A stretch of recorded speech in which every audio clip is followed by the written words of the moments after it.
Mortar sell উদ্ধার শিলিগুড়ির ফুলবাড়িতে। খবর পেয়ে ঘটনাস্থলে ছুটে যায় নিউ জলপাইগুড়ি থানার পুলিশ। স্থানীয় সূত্রে জানা গিয়েছে, সোমবার সকালে স্থানীয় কিছু মানুষ ফুলবাড়ির ভারত বাংলাদেশ সীমান্তবর্তী ট্রাক পার্কিং এর এলাকায় ওই মর্টার সেলটি পড়ে থাকতে দেখেন।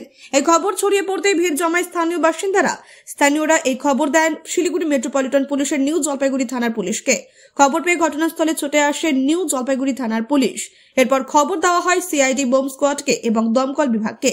পুলিশ গিয়ে ঘটনাস্থল ফাঁকা করে দেয়। ভারত বাংলাদেশ সীমান্তবর্তী এলাকায় কিভাবে ওই মর্টার সেলটি এলো তা নিয়ে তদন্ত শুরু করেছে নিউ জলপাইগুড়ি থানার পুলিশ। নিয়ম কানুন মেনে মর্টার সেলটি ডিফিউজ করবে পুলিশ। পাশাপাশি খতিয়ে দেখা হবে মর্টার সেলটি বাংলাদেশের নাকি ভারতের। ইতিমধ্যে মর্টার সেলটির ছবি প্রশাসনিক স্তরে বিভিন্ন জায়গায় পাঠানো হয়েছে।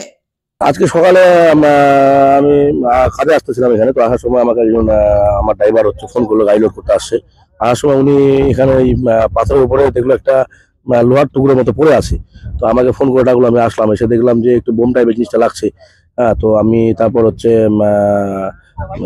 আমাদের প্রশাসনকে থানায় ফোন করলাম এবং সকলকে ডেকে আনলাম, যে দেখে মনে হচ্ছে এরকম বোমের মতো একটা জিনিস। তো দেখলাম যে আসলে বাস্তবেই। তো আমার মনে হলো যে আমাদের যেরকম ওদলাবাড়ি থেকে মিশালে আসে, ওই মিশালে ঘোরার সময় মিশালের মধ্যে চলে আসছে।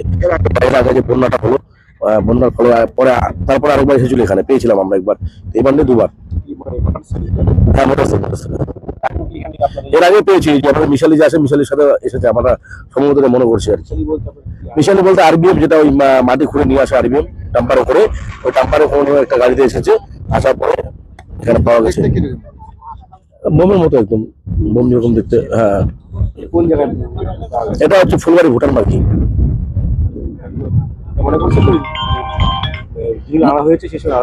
হ্যাঁ, ওদলাবাড়ি থেকে এসেছে, এটা কনফার্ম একদম।